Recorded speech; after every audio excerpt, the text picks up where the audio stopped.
Вы смотрите программу «Актуальное интервью». С вами Марфирина Алексеева. Приветствую. Комплексное развитие территории считается одним из ключевых инструментов градостроительной политики в Якутии. Реализуется с 2023 года. Каких результатов удалось достичь на сегодняшний день? Какие проекты находятся в активной стадии реализации? И какие задачи стоят перед республикой? Об этом мы сегодня поговорим. Наш гость студии Юрий Махначевский, руководитель Департамента строительства, жилищной политики Министерства строительства Республики. Юрий Николаевич, здравствуйте. Здравствуйте. Итак, ну что ж, каких результатов удалось достичь на сегодняшний день? Механизм комплексного развития – это локомотив нашей градостроительной политики. В настоящий момент в республике реализуется 18 проектов комплексного развития. Мы привлекаем территорию порядка 162 гектаров под развитие. Градостроительный потенциал территории составляет порядка 1 300 000 квадратных метров жилья. Главное социальную задачу, которую мы решаем при реализации проектов, это, конечно же, расселение аварийного жилья, опережающее расселение жилья. Так, в рамках существующих проектов мы уже расселяем 298 многоквартирных домов общей площадью 143 000 квадратных метров. Безусловный флагман – это, конечно, микрорайон Спортивный. Это крупный, один из крупнейших проектов на Дальнем Востоке. В рамках проекта запланировано на месте 160 аварийных домов построить 53 комфортных современных дома с жилой площадью 330 000 квадратных метров. Задачи на ближайшую перспективу. Мы планируем выйти за пределы города Якутска. Так, проекты реализуются уже в городе Алдан, в городе Ленск. Планируем выйти в город Мирный, в заречную группу районов, в том числе под индивидуальную жилищную застройку. Самая активная стройка сейчас где ведется? Из района Якутске? Если брать город Якутск, активно развивается у нас северная часть города.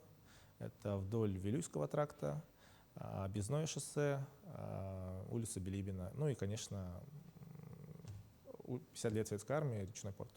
Ну и о перспективах в ближайшие годы. Мы, получается, исполняем поручения президента страны по опережающему расселению аварийного жилья. Планируем запустить порядка в оборот еще 187 гектаров территории. Град-потенциал данных территорий составляет 2 миллиона квадратных метров жилья. То есть наращиваем мощности и обеспечиваем ввод жилья, что ведет к снижению стоимости квадрата. Ну а с какими основными вызовами, сложностями сталкиваетесь? Вызовов при реализации проектов много, они специфичны для севера. Хотелось бы отметить, наверное, две болевые точки. Это у нас, первое, высокие затраты на технологическое присоединение к инженерным сетям. Как вы знаете, с 2024 года были внесены изменения в федеральное законодательство, которые позволили сетевым ресурсоснабжающим организациям включать в стоимость платы на техприз затраты собственной инвестиционной компании, что, конечно, негативно сказывается на затратах застройщиков и ведет, как я сказал, к увеличению стоимости квадратного метра. Чего мы допустить, конечно же, не можем. Что мы делаем? Решением мы подготовили ряд предложений на федеральный уровень. От имени главы направили эти предложения в адрес зампреда Марата Шахерзядовича Хуснуллина, которые позволяют ввести механизм комплексной заявки. То есть мы будем реализовывать мероприятия техприза комплексно и прорабатываем вопрос создания единого регионального оператора по технологическому присоединению по проектам КРТ. Вторая проблема, я бы сказал, это затраты на создание социальной инфраструктуры. Как вы знаете, в городе Якутске этот вопрос стоит остро. Затраты на технологии. Сейчас в целом проекты предполагают, что бизнес-модель проектов такова, что затраты на создание социальной инфраструктуры ложатся в основном на затраты органов местного самоуправления, местные бюджеты, что мы пытаемся решить и внедряем новую модель проведения торгов на аукционах за счет создания социальной инфраструктуры будет создаваться за счет долей в аукционе. Проще говоря, давайте пример какой-то. Как пример, тот же можно указать, вот мы внедряем новую модель микрорайона Спортивного. Микрорайон Спортивный реализуется нашим региональным оператором, акционерным обществом Республиканское ипотечное агентство. Механизм следующий. Мы переходим к концепции готового продукта. В августе уже 2026 года мы планируем реализовать на торгах 2 земельных участка в секторе 2Б. В чем революционность подходов? Застройщик, который зайдет на аукцион, он получит голую землю. То есть земля будет освобождена от обременений, жилищный фонд будет расселен аварийный, заключены контракты на технологическое присоединение сектора и, получается, обеспечены федеральным финансированием. Что это в целом дает? Застройщик не включает в собственную бизнес-модель затраты на техприз, ему не обязательно тратить средства на расселение, а для граждан мы гарантируем создание современной архитектуры, облик города и обеспечиваем социальной инфраструктурой. То есть такие возможности открываются для обоих сторон? Да. В целом, да? И вот сегодня все больше жителей республики выбирают индивидуальное жилищное строительство. Да, вот как мы предполагаем, рассматривается ли возможность развития ИЖС в рамках механизмов комплексного развития территории? Индивидуальное жилищное строительство – это тренд по стране для Якутии в рамках регионального проекта «Жилье», нацпроекта «Инфраструктура для жизни». Для Якутии установлены целевые показатели по вводу ИЖС. На 2026 год мы планируем ввести 360 тысяч квадратных метров жилья, на 2027 год 450, и начиная с 2028 по 2030 год ввод жилья будет составлять ежегодно 472 тысячи квадратных метров. Сейчас доля ИЖС от общего объема ввода жилья уже составляет более 50%. Это говорит о том, что граждане хотят жить в собственных домах, хотят, чтобы они были комфортны, на них была создана инфраструктура и проложены качественные дороги. А имеет ли перспективы это направление? Ну, как получается, что имеет? То есть перспективы большие. Мы активно интегрируем ИЖС в проекты комплексного развития территорий. Пилотным проектом, можно сказать, на Дальнем Востоке, если не говорить уже о всей России, является проект КРТ ИЖС в городе Алдан, микрорайон Солнечный. Там 4 земельных участка отторгованы, и уже в настоящий момент застройщик привлекает проектное финансирование. Этим можно гордиться, то есть городу Алдану и его жителям. Мы отходим от хаотичной застройки в полях, вот как вот можно на примере Якутска сказать, и переходим к комплексной коттеджной застройке благоустроенных современных домов, в которых гражданам будет жить удобно и комфортно. Да, звучит, правда, комфортно. А вот насколько активно бизнес проявляет интерес к проектам? Интерес бизнеса растет.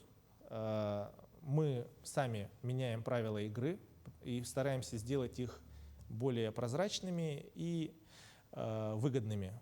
Активным игроком в данном направлении нам является Банк Дом РФ, который активно финансирует проекты комплексного развития. Бизнес видит, что государство заинтересовано в жилищном строительстве, берет на себя риски по созданию, в том числе, социальной инфраструктуры, расселению аварийного жилищного фонда и активно участвует в наших проектах. А вот видите ли вы рост числа инвесторов, застройщиков? Да, из года в год рост проектов растет. И, как я и сказал, с учетом того, что условия, которые мы предлагаем, с учетом торгов, условия продажи земельных участков будут ниже среднерыночных, что, в принципе, активно способствует тому, что застройщики участвуют в наших проектах. Ну и немножко отойти, если вот от вопросов не только жилищного строительства, да, вот, но и создания социальной, транспортной и инженерной инфраструктуры. Как вот этот механизм комплексного развития тоже влияет? Влияет ли? Формулировка КРТ сама себе подразумевает того, что территория развивается комплексно. Мы жестко закрепляем обязательства по созданию социальной инфраструктуры, следим за этим. Следим за тем, чтобы социальные объекты строились либо опережающими темпами, либо во время ввода жилья. То есть, чтобы граждане, когда заезжали в новые квартиры, они сразу получали доступ ко всем социальным услугам, в том числе садики, школы, поликлиники. Если, как помните, если учесть вот в старину, мы строили, ну как в старину, недавно только строили Буквально недавно. Буквально недавно Да. мы отошли от точечной застройки, где строились 16-этажки в узкой компактной застройке, и жителям десятилетиями приходилось ждать создания рядом со своим домом школы, детского сада. Главная остановка есть, и это плюс, так Да. считалось. Мгм.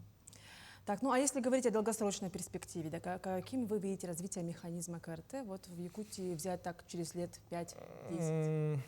Так, до 2030 года у нас ежегодно будет вводиться более 1 миллиона квадратных метров жилья. Я уверен, что более половины, ну где-то 70% из них будет проекты комплексного развития.